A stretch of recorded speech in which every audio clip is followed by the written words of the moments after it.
जय गुरु जी। संगत जी, सत्संग सुनते गुरु महाराज का। सत्संग गुरु महाराज का ही होता है, क्योंकि वो उनका ही बनाया हुआ होता है, उन्हीं की कृपा होती है। एक आंटी जी थी जो गुरु जी महाराज के पास जाती थी।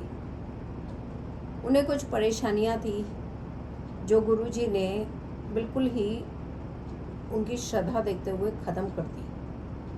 फिर इनके बच्चे को कोई हेल्थ इशू था, वो भी आता रहा, जल प्रसाद देते रहे, लंगर प्रसाद करता रहा, वो भी ठीक हो गया।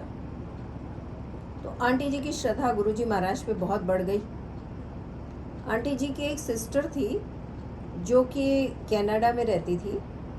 उनकी शादी को 10 साल हो गए थे। 10 साल के बाद भी उनको कोई संतान की प्राप्ति नहीं थी।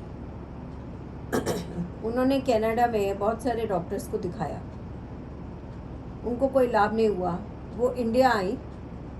इंडिया आकर भी बहुत सारे डॉक्टर्स को दिखाया, हर तरह की इलाज की जो थेरेपी होती है, पद्धति होती है, ट्रीटमेंट होती है, उन्होंने कोशिश की, लेकिन इन्हें कोई फ़ायदा हुआ नहीं। संतान की प्राप्ति दूर दूर तक कहीं सहयोग दिख ही नहीं रहे थे। ये वापस कनाडा चली गई।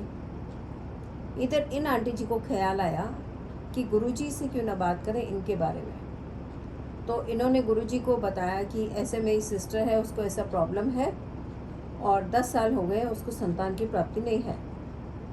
गुरुजी महाराज ने कुछ सोचा और फिर उन्होंने ये कहा कि उसको बोलो सोमवार के व्रत रखे और कोई फ्रूट खाना छोड़ दे, कोई भी चीज़, फ्रूट, कोई फल भी, एक भी फल, मतलब जो भी उन्हें चाहिए एक फल छोड़ दे खाना। आंटी जी ने कनाडा में रह के बिल्कुल यही किया। सोमवार के व्रत रखने शुरू कर दिए और अमरूद खाना छोड़ दिया। आंटी जी प्रेग्नेंट हो गई। हैरान हो गई कि इतनी बड़ी कृपा महाराज जी की। लेकिन आंटी जी एक फंक्शन में गई और उस फंक्शन में गई तो वहाँ पर जैसे बहुत सारे सलाद और फ्रूट रखे होते हैं, वहाँ पे ये अमरूद भी था। आंटी जी का ध्यान नहीं गया, उन्होंने अमरूद खा लिया और फिर कुछ ही दिनों में उनका एबॉर्शन हो गया, गर्भपात हो गया। अब ये परेशान कि ये मैंने क्या कर डाला, मेरे को तो आशीर्वाद मिला था महाराज से, ये मेरी ही गलती है। फिर ये आंटी जी ने अपनी सिस्टर को फ़ोन करके इंडिया में बताया कि ऐसा हो गया, अब मैं क्या करूं। तो उनकी सिस्टर जो थी, बहन जो थी, वो गुरुजी महाराज के पास गई और गुरुजी महाराज को बताया कि ऐसा हो गया। गुरुजी महाराज ने बोला कि कोई चित्र है क्या उनका, आप लाए हो?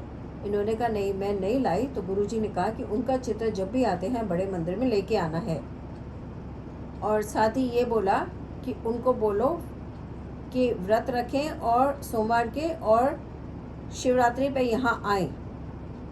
सिर्फ 1 हफ्ता रहता था शिवरात्रि को, लेकिन फिर भी वो आंटी जी पूरी श्रद्धा रखते हुए कनाडा से दिल्ली आई, बड़े मंदिर में आई, दर्शन किए, आशीर्वाद प्राप्त किया और व्रत रखना शुरू किया और वापस फ्रूट खाना छोड़ा, अमरूद खाना छोड़ा।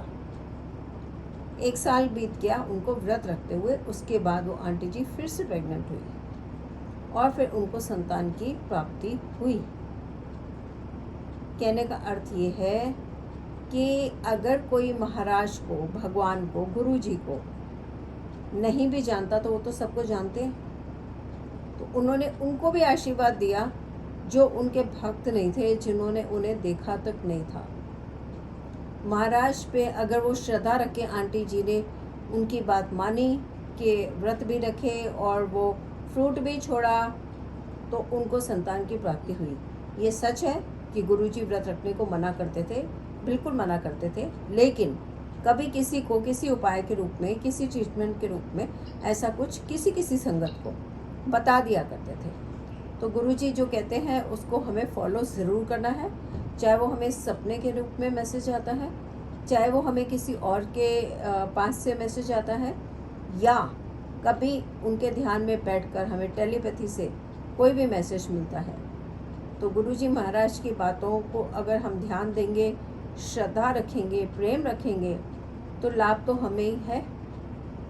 और गुरुजी महाराज तो वैसे भी भगवान हैं, उन्हें तो भक्त का प्रेम और श्रद्धा ही चाहिए, और वो भी सच्ची, इसलिए नहीं कि हमको कोई लाभ हो जाए या हमारा कोई काम बन जाए। तो महाराज के चरणों में दंडवत प्रणाम करते हैं सच्ची श्रद्धा रखते हुए। सब बोलेंगे मिलके, जय गुरु जी, शुक्राना गुरु जी महाराज का।